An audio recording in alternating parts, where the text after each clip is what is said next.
पढ़ने के बाद लगता है कि कौन सी कविता पढ़ी जाए और कौन सी छोड़ी जाए। इतनी अच्छी कविताएं हैं उनकी। मेरी पसंदीदा कविता बनारस। एक सेकेंड, लोड नहीं हो रहा।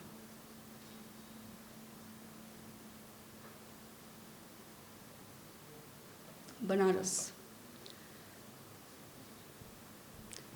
इस शहर में बसंत आता है, इस शहर में बसंत अचानक आता है, और जब आता है तो मैंने देखा है लहरतारा या मड़वा डीह की तरफ से उठता है धूल का एक बवंडर, और इस महान पुराने शहर की जीभ किरकिराने लगती है। जो है वह सुगबुगाता है, जो नहीं है वह फेंकने लगता है पचखियाँ। आदमी दशा स्वमेध पर जाता है और पाता है घाट का आखिरी पत्थर। कुछ और मुलायम हो गया है। सीढ़ियों पर बैठे बंदरों की आंखों में एक अजीब सी नमी है, और एक अजीब सी चमक से भर उठा है भिखारियों के कटोरों का निचाट खाली पर। तुमने कभी देखा है खाली कटोरों में बसंत का उतरना? यह शहर इसी तरह खुलता है, इसी तरह भरता और खाली होता है यह शहर। इसी तरह रोज़ रोज़ एक अनंत शव ले जाते हैं कंधे अंधेरी गली से चमकती हुई गंगा की तरफ। इस शहर में धूल धीरे धीरे उड़ती है, धीरे धीरे चलते हैं लोग, धीरे धीरे बजाते हैं घंटे, शाम धीरे धीरे होती है।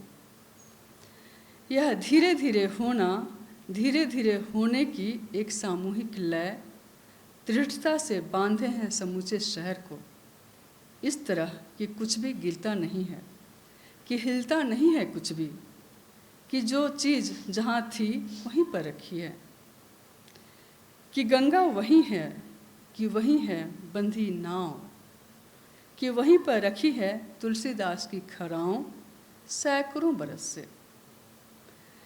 कभी सही सांझ बिना किसी सूचना के घुस जाओ इस शहर में, कभी आरती के आलोक में इसे अचानक देखो।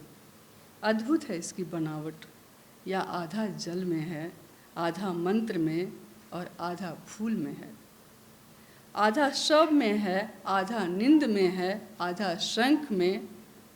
अगर ध्यान से देखो तो यह आधा है और आधा नहीं है।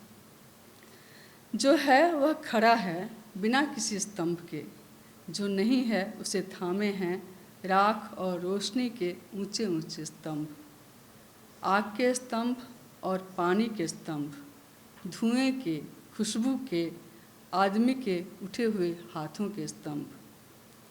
किसी अलक्षित सूर्य को देता हुआ अर्घ्य शताब्दियों से इसी तरह गंगा के जल में अपनी एक टांग पर खड़ा है यह शहर, अपनी दूसरी टांग से बिल्कुल बेखबर।